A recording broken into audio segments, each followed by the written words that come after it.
Special greetings from Namibia to Dr. Nassim, Chief Election Commissioner of the IEC, and to all the commissioners of the Indian Electoral Commission. Also, greetings to the UNDP. We are very much honored to be here representing the Electoral Commission of Namibia, and greetings to all distinguished delegates. The Namibian Electoral Commission was established through an act of parliament, and at the moment our population in Namibia is 2.1 million, of which we have 1,267,335 registered voters. We have in Namibia approximately 98,000 people with disabilities. Our disability report of 2011 shows that there's a representation of an estimated 4.7% of the total Namibian population who have some type of disability. Our legal framework provides for women participation at local authority level, and our ruling party has introduced a zebra system of representation at parliamentary level, whereby every second person on the party list for the National Assembly has to be a woman. Our women representation for the 2014 National Assembly shows a percentage of 41.6% in Parliament. Our 2015 National Council election, where we don't have any legislative requirement, shows a 23.8% of women representation in the National Council. In our 2015 local authority election, we had a 48.2% representation at the local authority level, and this is also reflective of the Local Authority Act, which requires that there should be a certain number of women represented as candidates at on the party list. Marginalized communities are groups disproportionately affected by poverty compared to other groups in Namibia, and we also, in our Namibian constitution, make provision for the establishment of the Electoral Commission of Namibia as an exclusive body to direct, supervise, manage, and control the conduct of elections in Namibia. The Electoral Commission is also has the act which controls it, which is to organize, direct, supervise, manage, and control the conduct of elections and referenda in a free, fair, independent, credible, transparent, and impartial manner. The ECN regards voter education as very important to ensure maximum participation in all our elections, and we seek also to achieve universal coverage of our electorate. Our minority groups are mainly three: the San people, the Ovatwe and the Ovashimba and Ovathemba people. And these are community groups which are disproportionately affected by poverty compared to other groups. Unfortunately, we don't have proper data, and therefore we don't have a proper assessment of these groups. It is important for us as a commission to launch special educational campaigns which are aimed at new voters, women, people with disabilities, and marginalized communities. The Act provides for people with disabilities, and in our elections, we are conducting 4 types of elections where voter education is covered for all these groups, and we have in our presidential elections majoritarian, National Assembly is proportional representation with party lists, and the regional council is first past the post. Local authority is also proportional representation and party list system, and the last 2 national elections, as I've mentioned, were in 2014 Presidential and National Assembly and 2015 Regional Council and Local Authority elections. The Constitution of our Republic provides in Chapter 3, Article 17, for every citizen who has reached the age of 18 the right to vote, whilst Article 10 of the Constitution confers equality of all persons in Namibia before the law. Section 49 of the Electoral Act mandates the ECN to conduct voter and civic education. Prior to 2009, we did not have anything in our act with regard to voter education, and therefore prior to 2009, our voter education was done as a strategic objective, not as a legal requirement. The Namibian electoral process is aligned with the UN Convention on the Rights of Persons with Disabilities and also the SADC principles and guidelines governing democratic elections. We have our National Act on National Disability, 26 of 2004, which stipulates that the government shall ensure that disability aspects are included in all relevant policy making and national planned activities. Namibia has also adopted the Racial Discrimination Amendment Act number 26 of 1990 and the Racial Discrimination Amendment Act number 26 of 1998. We have, as a country, ratified the UN Declaration of Rights of Indigenous Peoples in 2008, and we are also a signatory member to the UN Convention on the Elimination of All Forms of Racial Discrimination, CERD, and CEDAW. Our national voter education policy from 2014 to 2019 guides the conduct of voter education in Namibia.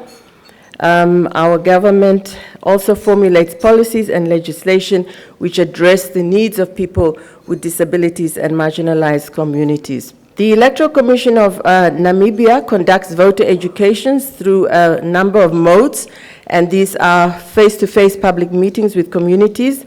We use various electronic communication mediums, distribution of printed electoral messages such as posters, pamphlets, flyers, and the use of radio and television.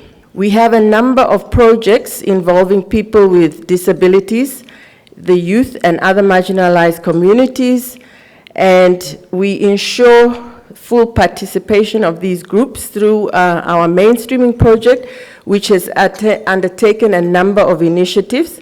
Some of these are an assessment on the understanding and accessibility of people with disabilities in the electoral processes, which was conducted in 2012. The main findings of this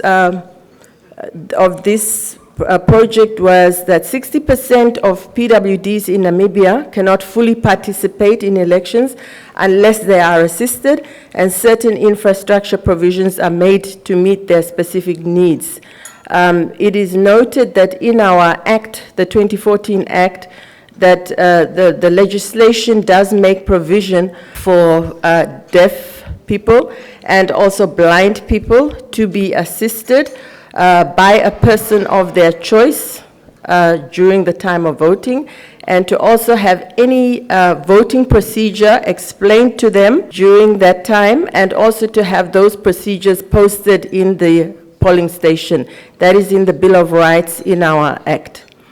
An estimated 53% of registered voters, as was one of these findings, with disabilities have voted consistently throughout all the elections conducted in Namibia. At this juncture, it is also important to note that we had a touch and feel EVM voter education strategy implemented in 2014, and this was predominantly to introduce the electronic voting machine, which we have implemented in Namibia based on the Indian voting machine, which was produced by Bharat Electronics. We had a number of mock elections in the country, and thereafter we also had a number of by-elections where the EVM was introduced. And the main thrust of that campaign was that we wanted as many people in the country, of the electorate, to actually be able to touch and feel the EVM before the 2019 elections.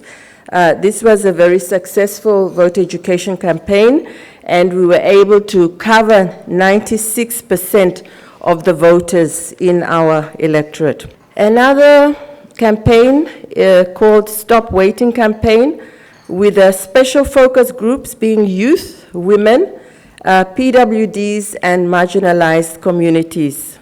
I have already mentioned the mock elections that we had, and also 2 local authority elections in 2014. It is important maybe to note also that we are actually the first country in Africa to have introduced the electronic voting machine, and we had very important strategies in that aspect. Production of braille and tactile ballot covers to ensure secrecy of the vote for voters with visual impairment is one of our initiatives, but this was prior to the use of the EVMs. This was for the paper ballots. We do, however, on our EVM, we customized our EVMs through ballot electronics to make sure that we have braille print on the ballot unit, so that those voters who are blind and who are able to read braille, they can vote using the EVM by the braille on the ballot unit. And those, of course, who cannot read braille, then as the law provides, they can request assistance from a person of their choice. We do also recruit persons from marginalized communities and PWDs as voter educators to assist us in our voter education campaigns. With regard to stakeholder engagement, we have continued partnerships and cooperation with organizations that deal with disability issues, as well as marginalized communities in the country, NGOs and so forth. Translation and production of voter education information in user-friendly formats such as braille, audio, and sign language also for deaf voters. We cooperate with the Ministry for Education regarding the development of syllabus for learners. These are some of the proposed reforms that we have for the future. We also intend to enhance our informal education channel through developing inclusive strategies on voter education, such as the development of an adult education curriculum through the Ministry of Education to promote adult learning on voter and civic education.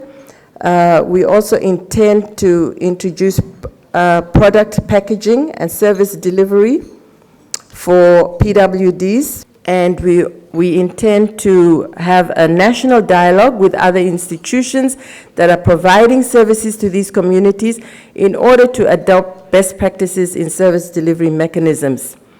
In conclusion, even though the Electoral Commission of Namibia has made significant strides in ensuring inclusive electoral literacy for PWDs and marginalized communities, there is still room for improvement as advocated under the proposed reforms.